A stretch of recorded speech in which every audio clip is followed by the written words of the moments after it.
Svemirska letjelica je daleko od doma, plavkastog planeta s kojeg je poslana na veliko putovanje. Daleko od Jupitera, čija joj je gravitacija dala brzinu potrebnu da zauvijek napusti gnijezdo.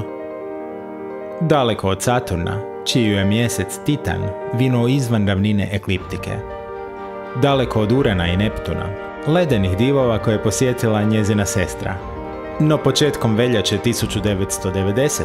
sustiže ju hitna poruka od doma, s molbom za obavljanje još jednog, posljednjeg fotografskog zadatka.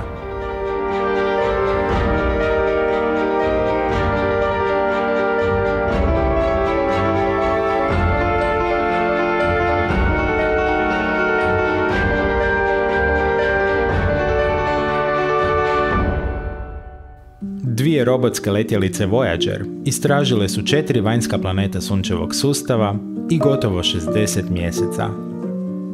Zapisi o njihovom putovanju nalazit će se u povijesnim knjigama i u vremenima kada će mnogo toga o našem dobu biti zaboravljeno. Astronom Carl Sagan smatrao je kako bi prije gašenja kamera bilo dobro baciti pogled unatrag. Our planet would be just a point of light, a lonely pixel. Hardly distinguishable from the many other points of light Voyager would see, nearby planets, far-off suns. But precisely because of the obscurity of our world thus revealed, such a picture might be worth having. Nekoć su mornari s velikim strpljenjem crtali obale kontinenata. Geografi su njihove crteže pretvarali u zemljovide i globuse. Kasnije smo pomoću balona, zrakoplova, raketa i konačno satelita dobivali sve bolji pogled na naš planet. No to je i dalje bila perspektiva koju dobijete kad oko postavite koji centimetar od globusa. Kako Sagan kaže, stvarnost planeta na kojem živimo nije se uistinu urezala u našu svijest sve do slavne velike snimke cijele Zemlje, koju su snimili astronauti s Apollo 17. From this vantage point, our obsession with nationalism is nowhere in evidence. On the scale of worlds, to say nothing of stars or galaxies, humans are inconsequential. It seemed to me that another picture of the Earth, this one taken from 100,000 times farther away, might help in the continuing process of revealing to ourselves our true circumstance and condition. Usmjeravanje kamere toliko blizu Suncu, kako bi se snimili unutarnji planeti, nosi rizik po optički sustav letjelice. Obiteljski portret Sunčevog sustava morat će biti posljednja fotografija koju će letjelica snimiti. Zbog njezine jedinstvene perspektive iznad ravnine ekliptike, fotografski zadatak dobiva letjelica Voyager 1.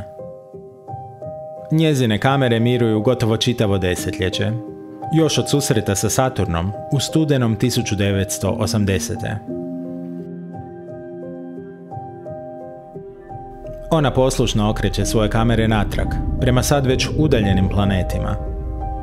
Svojim širokokutnim objektivom snima 39 fotografija i uskokutnim objektivom još 21.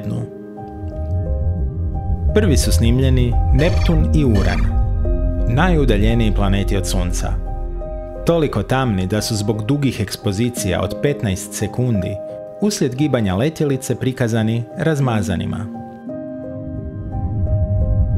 Slijede sjajni Saturn i Jupiter, planeti koje je ova letjelica desetljeće ranije već vidjela izbliza. Zatim se kamera naginje prema malenim unutarnjim planetima. Mars je u tom trenutku iz pozicije letjelice vidljiv kao tanki srp, te unatoč pokušaju ipak nije uhvaćen na fotografiji. Merkur, planet najbliži Suncu, izgubljen je u sjaju naše zvijezde. Venera je pak sjajna kao i uvijek. Naš dom, Zemlja, vidljiva je kao sićušna blijedo plava točkica, poput zrna prašine u zraci svjetlosti. Because of the reflection of sunlight off the spacecraft, the Earth seems to be sitting in a beam of light, as if there was some special significance to this small world. But it's just an accident of geometry and optics. The sun emits its radiation equitably in all directions. Had the picture been taken a little earlier or a little later, there would have been no sunbeam highlighting the Earth. Letjelica Voyager 1 je za potrebe sastavljanja ovog mozaika, poznatog i kao obiteljski portret sunčevog sustava, snimila ukupno 60 fotografija. Svaka fotografija sastoji se od 640.000 piksela, te je prije slanja na Zemlju pohranjena na vrpcu u digitalnom obliku.